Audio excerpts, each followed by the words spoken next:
আসসালামু আলাইকুম ভিউয়ার্স, শুভ সকাল। আশা করি সবাই ভালো আছেন।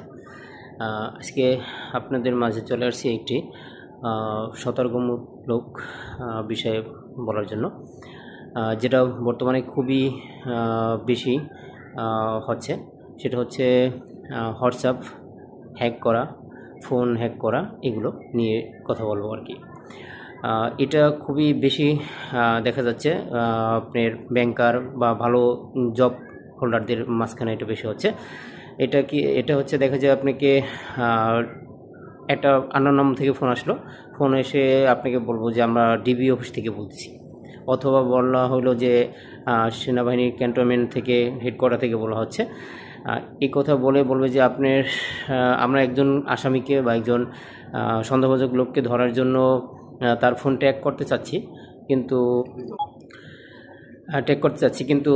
তার ফোন ট্র্যাক করতে গিয়ে আপনার ফোনটার বারবার সিগন্যাল দিচ্ছে এবং আপনি এখানে এসে থেমে যাচ্ছে। আপনি যদি ফোনটা অফ করেন তাহলে আমরা তাকে ধরতে সুবিধা হবে। এই কথা বললে আপনি যদি ফোন অফ করেন, সাথে সাথে আপনার ফোন হ্যাক করবো তারা।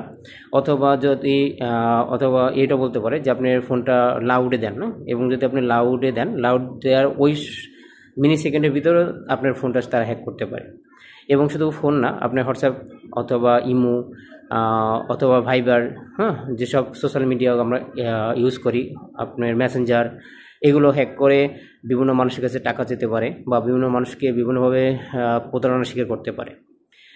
এইভাবে ফোন আসতে পারে। এছাড়া বিভিন্ন আইনশৃঙ্খলা রক্ষাকারীর প্রতিষ্ঠান থেকে ফোন আসতে পারে। ফোন এসে আপনাকে বিভিন্নভাবে বিভিন্ন কথা বলতে পারে, যেখান থেকে তাদের কথা এভাবে একবারই সায় দেওয়া যাবে না, এবং বুঝতে হবে যে অ্যাকচুয়ালি এই বিষয়টা ঘটতেছে কিনা। সো এই বিষয়ে একটু সচেতন হবেন। আর এইটা এখন আগে দেখতাম যে রাত্রে অনেকে ফোন দেয়, বাট এখন যে ফোনটা দিচ্ছে দেখা যাচ্ছে ফোন দিচ্ছে আপনার অফিস টাইমে, অর্থাৎ দেখা যায় 10টার পর থেকে 5টার আগ পর্যন্ত বা 4টার আগ পর্যন্ত এই টাইমগুলোতে ফোন দিচ্ছে। সো এইটা সবাইকে একটু সচেতন থাকবেন। এরকম ফোন আসলে অবশ্যই স্কিপ করবেন, এবং যদি ওরকম কিছু হয় বলছে আমি নিকটস্থ থানায় যোগাযোগ করব, বা ত্রিপল লাইনে ফোন দিয়ে এই বিষয়গুলো জানাতে পারেন। Thank you. এইটুকুই ছিল। নেক্সট অন্য কোনো প্রসঙ্গ আসলে অবশ্যই আপনাদের জানাবো।